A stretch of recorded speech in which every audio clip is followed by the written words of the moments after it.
ಗೃಹಲಕ್ಷ್ಮಿ ಬಾಕಿ ಹಣದ ವಿಶ್ಲೇಷಣೆಗೆ ಸ್ವಾಗತ. ನೇರವಾಗಿ ಅಧಿಕೃತ ಮಾಹಿತಿಯತ್ತ ಗಮನಹರಿಸೋಣ ಬನ್ನಿ. ಖಾತೆಗೆ ಇತ್ತೀಚಿನ ಕಂತುಗಳು ಬರದೆ ಹಲವು ಮಹಿಳೆಯರು ಚಿಂತೆಯಲ್ಲಿದ್ದಾರಲ್ವಾ? ಇದಕ್ಕೆ ಇಲ್ಲಿದೆ ನೋಡಿ ಅಧಿಕೃತ ಉತ್ತರ.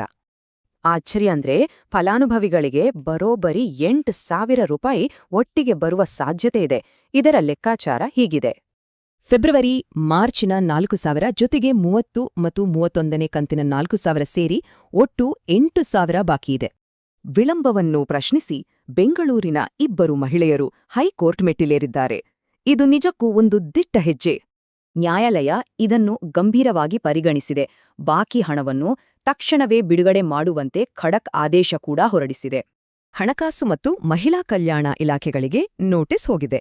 ಇದರಿಂದ ಫಲಾನುಭವಿಗಳಲ್ಲಿ ಭರವಸೆ ಮತ್ತು ವಿಶ್ವಾಸ ಖಂಡಿತ ಹೆಚ್ಚಾಗಿದೆ.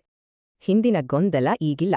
ಕೋರ್ಟ್ ಆದೇಶ ಇರೋದ್ರಿಂದ ಸರ್ಕಾರ ಶೀಘ್ರವಾಗಿ ಹಣ ಬಿಡುಗಡೆ ಮಾಡಲೇಬೇಕಾದ ಅನಿವಾರ್ಯತೆ ಸೃಷ್ಟಿಯಾಗಿದೆ. ಹಾಗಾದ್ರೆ ಹಣ ಯಾವಾಗ ಬರಬಹುದು? ಈ ತಿಂಗಳು ಮೊದಲ 4,000, ಜೂನ್ ಒಳಗೆ ಉಳಿದ ಹಣ ನಿರೀಕ್ಷಿಸಬಹುದು. ಸರ್ಕಾರದ ಅಧಿಕೃತ ಮೂಲಗಳ ಪ್ರಕಾರ 30 ಮತ್ತು 31ನೇ ಕಂತಿನ ಬಿಡುಗಡೆ ಪ್ರಕ್ರಿಯೆ ಈಗಾಗಲೇ ಶುರುವಾಗಿದೆ. ಇದು ಗುಡ್ ನ್ಯೂಸ್. ಆದ್ರೆ ಹಿಂದೆ ನಿಖರವಾಗಿ ಯಾವ ಕಂತಿನ ಹಣ ಖಾತೆಗೆ ಬಂದಿಲ್ಲ ಅಂತ ಗೊತ್ತಿದ್ಯಾ? ಇದನ್ನ ಕಡ್ಡಾಯವಾಗಿ ತಿಳ್ಕೋಬೇಕು. ಕೂಡಲೇ ಅಧಿಕೃತ ಡಿಬಿಟಿ ಆಪ್ ಓಪನ್ ಮಾಡಿ 1ರಿಂದ 29ನೇ ಕಂತಿನವರೆಗಿನ ಸ್ಟೇಟಸ್ ಚೆಕ್ ಮಾಡಿಕೊಳ್ಳುವುದು ಬಹಳ ಮುಖ್ಯ. ಒಟ್ಟಾರೆಯಾಗಿ ಹೇಳೋದಾದ್ರೆ 8,000 ಬರಲಿದೆ, ಹೈಕೋರ್ಟ್ ಆದೇಶವಿದೆ, ಹಾಗೆ ಡಿಬಿಟಿ ಸ್ಟೇಟಸ್ ಪರಿಶೀಲನೆ ಮರೆಯುವಂತಿಲ್ಲ.